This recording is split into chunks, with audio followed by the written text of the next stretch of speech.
Hello, this is Corey the Keyblade Wielder, and we are back for another commentary. Disney versus non-Disney villains round 7.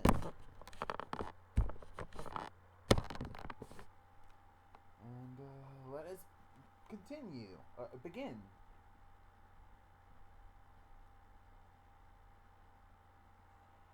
Okay, first fight. Messina versus Madame Mim from Disney's The Sword in the Stone. Oh. Sorry, I don't want to get a copyright claim. Again, description is Messina arrives at Madame Mim's house and challenges her to a wizard duel. Sorry, I had to put the volume down. I really love this music. It's, just don't want to get a copyright claim. So this fight is like a wizard duel between them shape-shifting into animals. If you've seen The Sword in the Stone, it's based on the King Arthur legend, and you all know I love that stuff.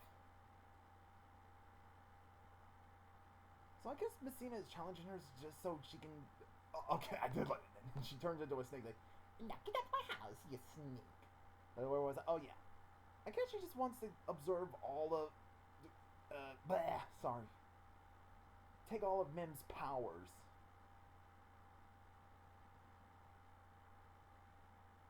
Okay, her dragon form is kind of silly.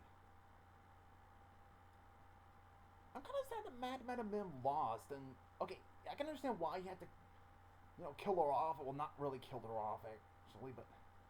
Mainly because she doesn't have enough footage, and I can understand why he had to get rid of her. And I guess Messina wins. Next fight. Nuka from Disney's The Lion King 2 Simba's Pride versus Red from All Dogs Go to Heaven 2. Okay, how did Red get all the way from Africa to Praden, which is like somewhere in Europe? Huh. Must have been a very long travel for a lion. Did he took a boat? With a whole bunch of humans?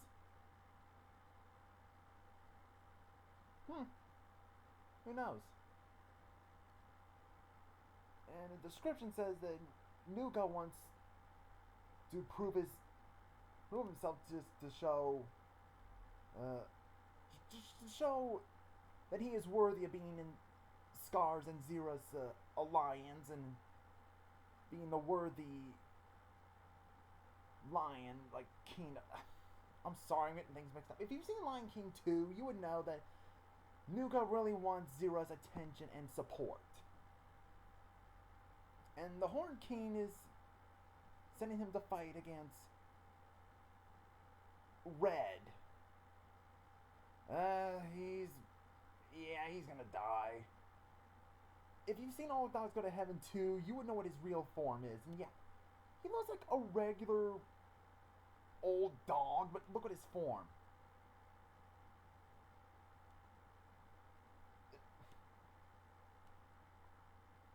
Sorry, I just don't know what's wrong with it. Yeah, that's his form. Red is from All Dogs Go to Heaven 2, like I just said. He's basically a cat from hell.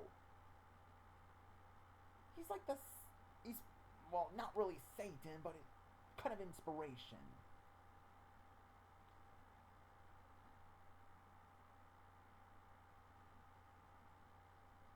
Nuka, are you sure you want to take on Red? Because he's from hell. I kind of figured Red would win. And Red wins.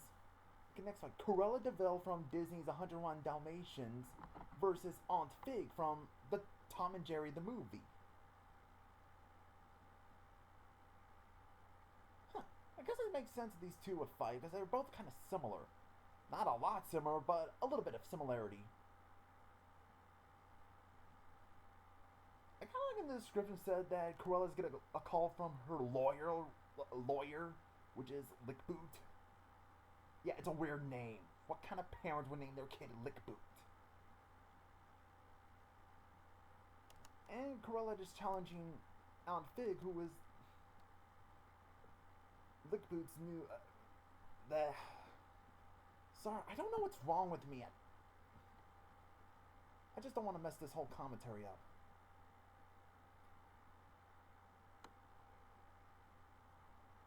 Yeah, I used to saw Tom and Jerry the movie back when I was like a little kid, like I was a toddler.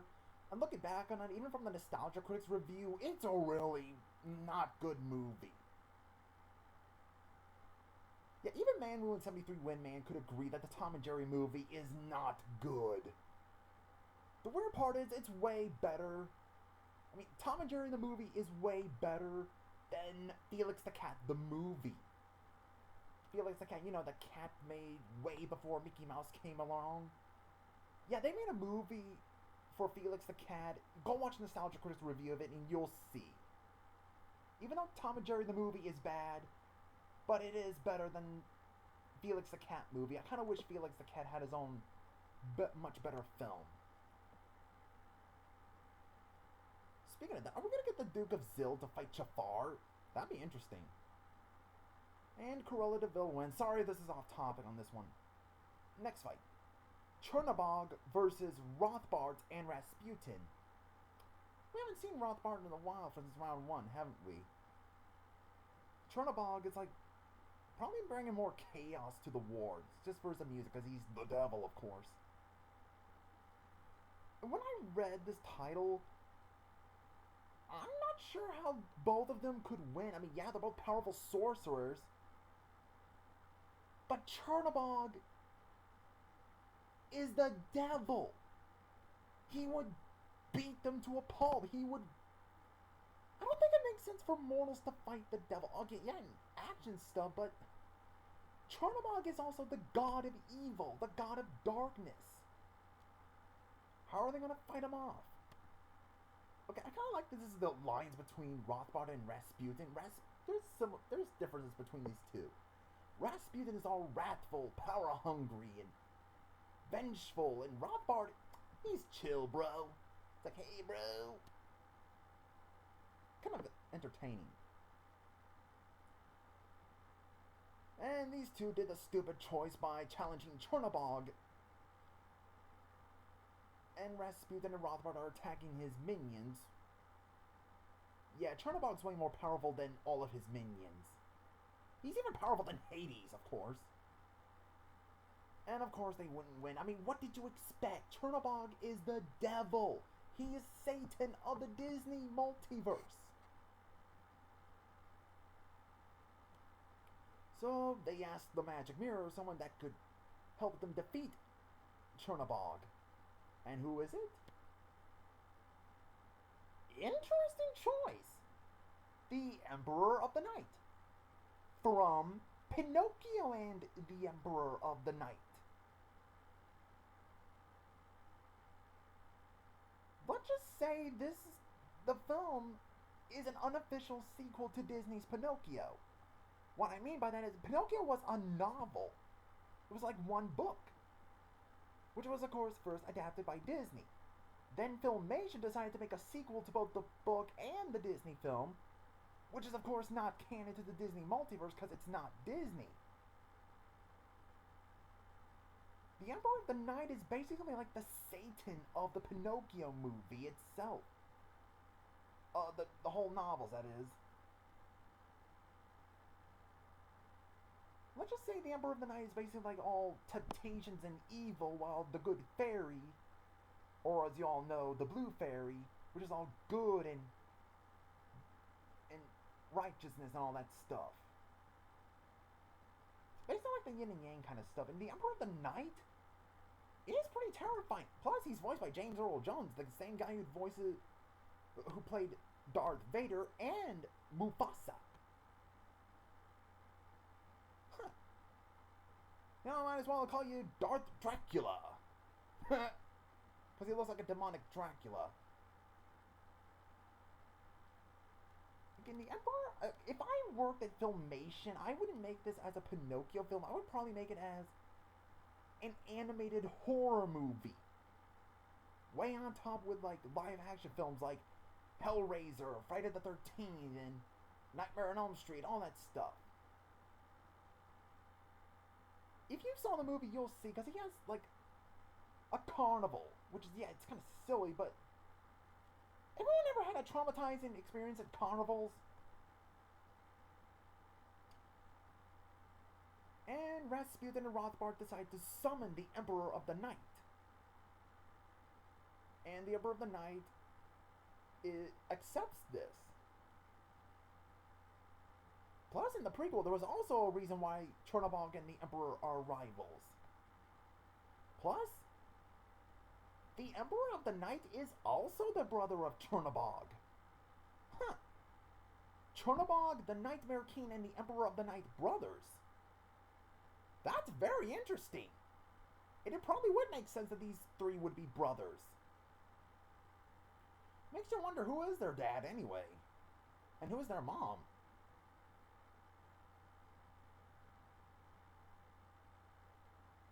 Okay, I would rant on how Charnabog should have won, but of course those two are brothers also. I guess the Emperor of the Night wins. Begone back to the depths from which you came.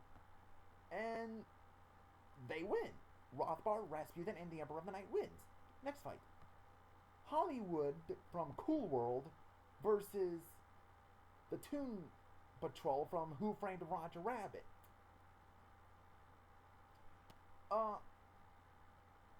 If you guys don't know what Cool World is, it's basically if Roger Rabbit was an R-rated or an X-rated movie. I don't have time to explain this whole thing. You just go watch the film or see reviews of it, and you'll probably get it more than I could explain. Kind of interesting that Carface and Caterwall are the owners of the club instead of Hollywood.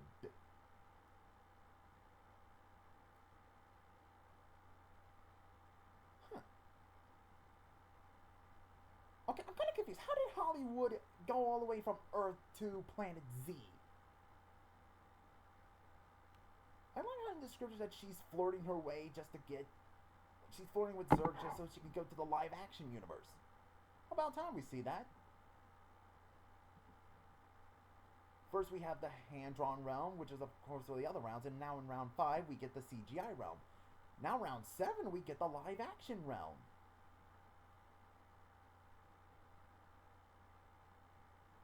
Huh. I kind of like this is the fight between villains that are both from very sort of, kind of similar films.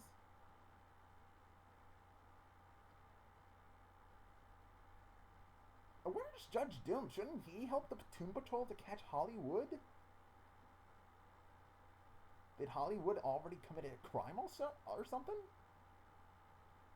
I'm just saying, like, the Toon Patrols are basically the cops.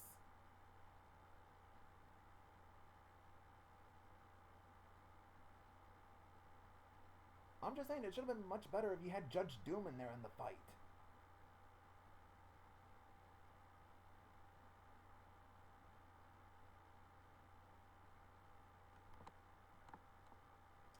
Sorry if there's not much to say, just watching this.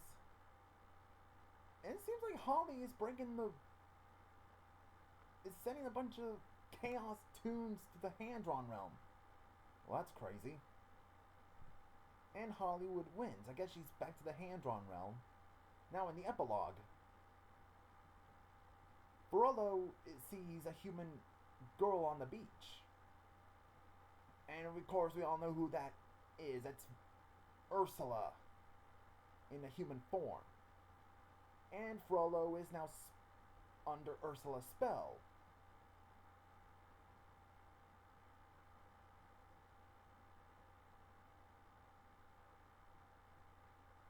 Oh, and there's Zigzag. We haven't seen that dude since round 3. And he's offered to join the Alliance of Ruber.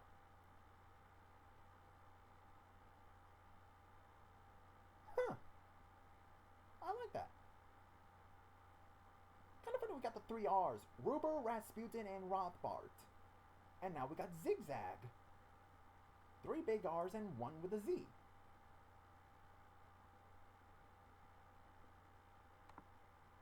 And someone found the true identity of that woman. Lady Tremaine from Disney's Cinderella.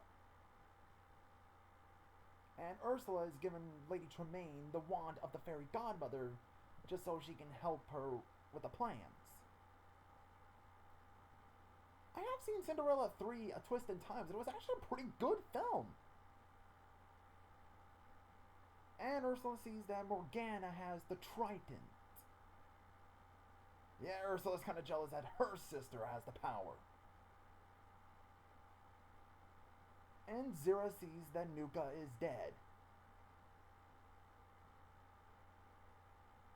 And she's sad. And in the underworld, Hex is burned all of his alliance.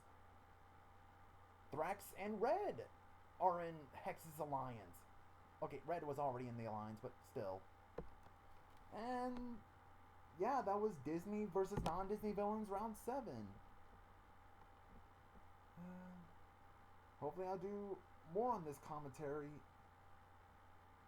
More on this series. So yeah, this is Corey the Keyblade Wielder. May your heart be your guiding key. And I'll see you all in the next commentary. Bye.